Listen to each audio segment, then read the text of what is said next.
Just finished watching that Boat Busters video. Super cool collab we did not too long ago. Now, I got to get my butt back to work here.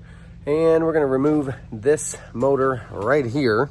Good old 100 horse Yamaha. But this got to come off. We're going to strip this boat down this week. I got to do my part of it by taking off the motor so that Corey and Marty can tear down the rest of the boat.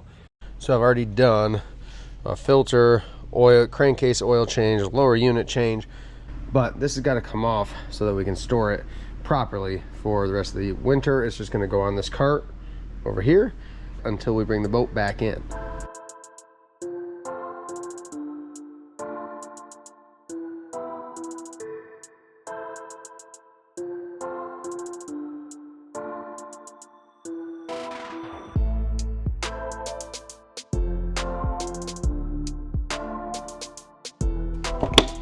That was my step one for this boat for today. I don't get to go home until I pull the rest of the stuff from the Helm so the crew can get that pulled out on Monday. And then I got to go over to this boat behind me. This one, that I need to unhook my rigging for the motor and steering so that the crew can get that boat torn down, because this one we're tearing down and putting away. This one will come first in terms of getting it completed, because we're pulling everything off. New seats and flooring, putting it all back together. So wish me luck. Got a couple more things to get done today. We'll see if I can get through it all. Time to pop this off. I've got whole videos that show how to remove these.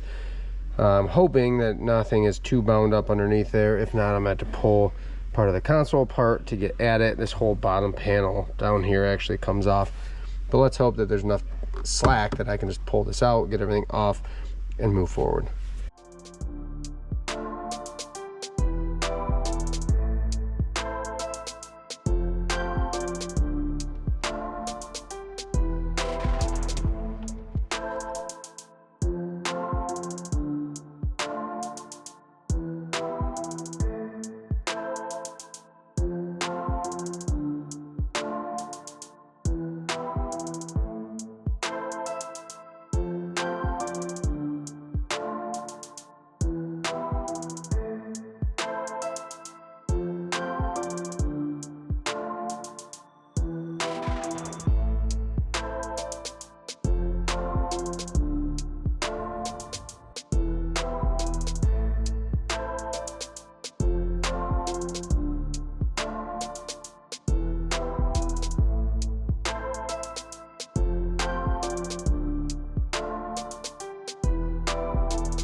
This boat was stored after we stripped it down, but it's time to get to work on it.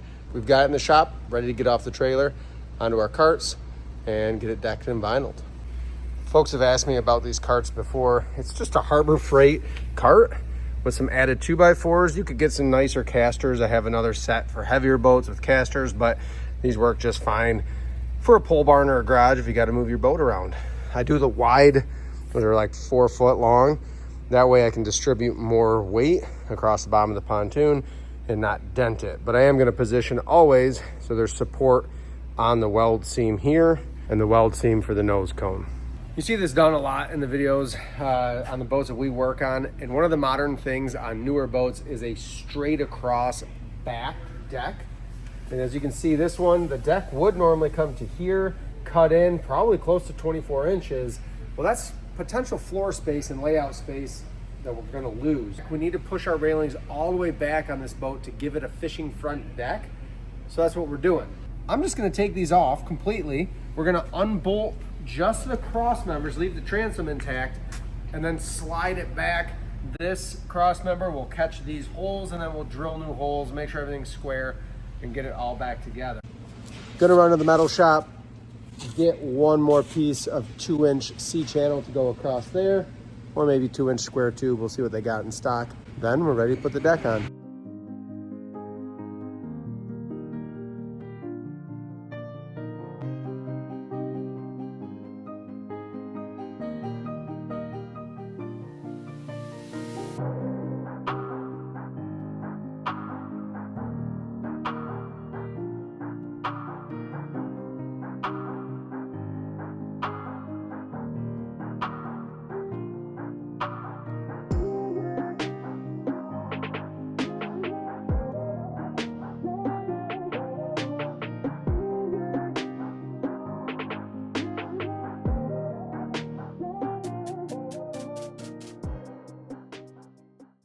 So I've learned to kind of attack all these railing kits the same. This is a stern entry kit, so I'm going to start on the port side. I'm going to get my sun deck enclosure area all built and up on the boat. Have all my furniture up just to help mock things up. I loosely put all my panels together, make sure my doors are going to go in the right places. I clamp my doors shut. I clamp spacers in between, just clamp that to keep the gap. Make sure that that's going to open and close properly when everything goes down. Then I measure 100 times, get everything squared up. I start running my bolts in all the way to where the last straight panel meets the front corner panel. No matter what type of corner you're using, this trick will work for all of them. I'm going to run that bolt in that last straight panel here. Then I can measure from this seam in these two panels to my corner cap or the end of the deck. Match that up on the other side, your starboard side over here. Make sure that this gap in this last straight panel here to the front corner panel is the same.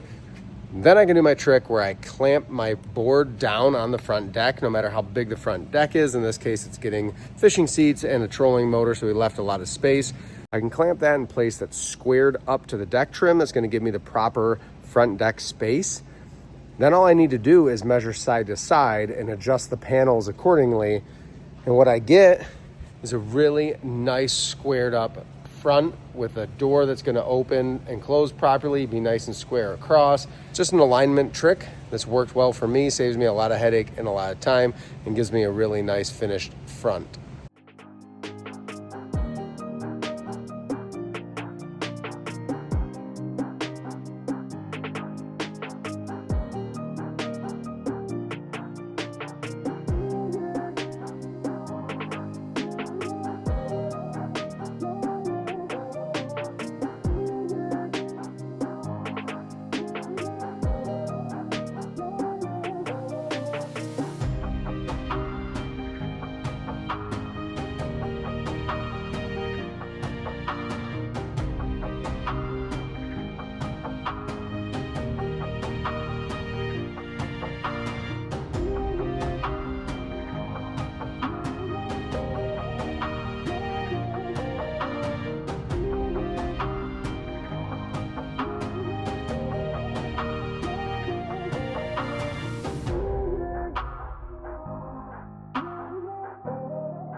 We've officially wrapped this boat up. There were a couple add-ons towards the end here, but everything's all done. This is ready for the water.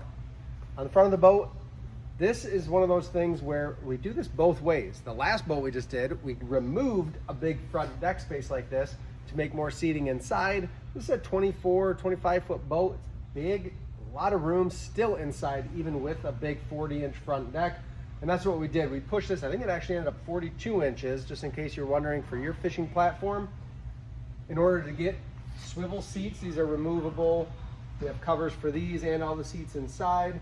Gives us room for a 45-inch shaft trolling motor. This is one of those things, MinnKota designates a 45-inch shaft length for a pontoon boat. I've seen people say, oh no, you need the 54 or the 60 as long as you can get. You're never going to be out on water where the waves are that big to where a 24-foot boat's picking up out of the water. Pontoon boat's going to ride on top anyway. Go shorter. It's going to get plenty deep in the water. You're going to be just fine. This is an 80-pound Terova. Really cool feature on this. This baby controls from my phone all the same functions you would get with the foot pedal or the remote. It also has a remote and a foot pedal just in case. But if you jump on the boat and you forgot it, you've got this on your phone. You can drive your trolling motor right from your phone these days. Really cool feature. MinnKota Deckhand 40 anchor winch, which is actually removable, quick connects on the electrical and a quick connect plate. This will auto deploy from here and also from a switch on the dash. And if it's windy out or you need your anchor to set, this has an auto set feature. As there's too much tension on the rope, it's going to keep kicking out anchor rope until the proper tension is reached and the boat's stuck. If a wind kicks up, it'll automatically let a little more rope out as long as you leave that switch in the down position. To come up,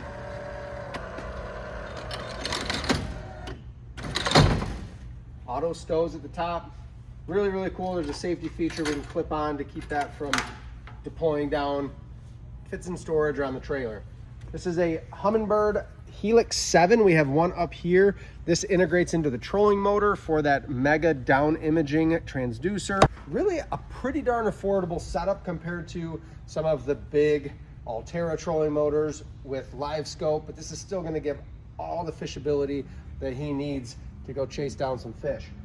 If you're interested in these boxes, we can make you these. This one is the larger size, so it's big enough to accommodate a ram mount with a larger trolling motor. It's got our wiring coming through to power the fish finder and to have a quick connect for the trolling motor. We can also make these in a small size that's just a plug-in for a trolling motor through the deck, so you get a nice clean look. You can position it wherever you want on the deck too. On the inside here, kind of our trolling motor power station in this front corner seat. We have an 80 amp hour lithium battery. It's a 24 volt, all self-contained into one unit. This thing only weighs like 30 pounds. We have our resettable breaker back there. Foot pedal stows in here nicely, and our waterproof charger. Neat thing about that, it's actually charging right now. And even that battery, that's an amped lithium. It's a Bluetooth setup to my phone on that as well to check the status and the power. We did a through seat fitting to plug in my 110 cord. So if you have shore power, run an extension cord out, or you're in your driveway, you can plug that in, and then right in through the seat, it's wired into the charger. You don't have to open it up, clip stuff on every time.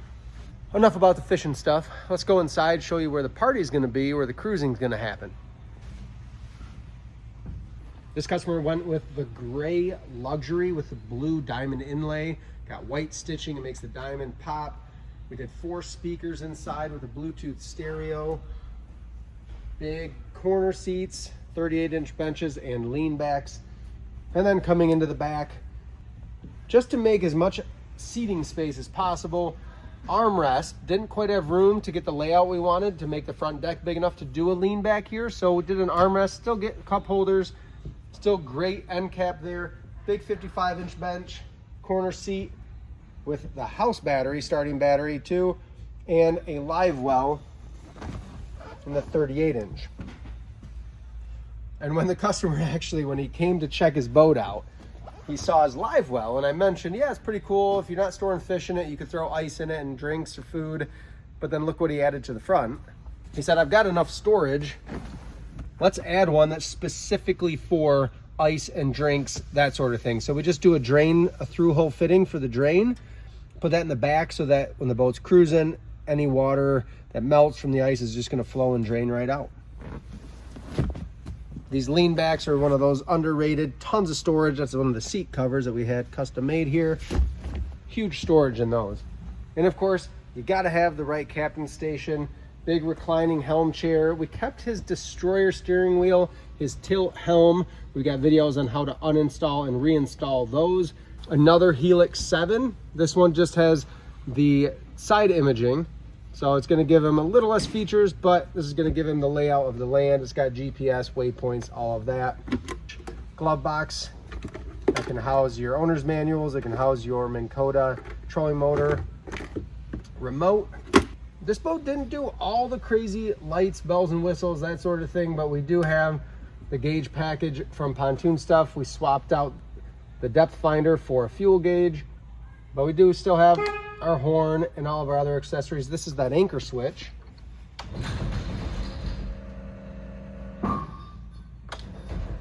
So we can deploy the anchor from right here. Stern entry to board, unboard from swimming or just at the dock. Big sun deck pad. This is an 8.5 foot wide boat, and it has the gray woven teak flooring. All of the seats, the flooring, this table, the helm, All of that is available at pontoonstuff.com. Make sure to go check them out. And in the description of this video, you're gonna find a link that's gonna take you to pontoonstuff.com through our channel. It'll automatically apply a discount code for you on each product that you purchase. Saves you money, helps our channel out when you shop with that link. We're gonna keep going. Look at next to us. We got another one in process. Let's knock that one out. Keep moving towards spring. Get the snow off the ground here in Michigan, please.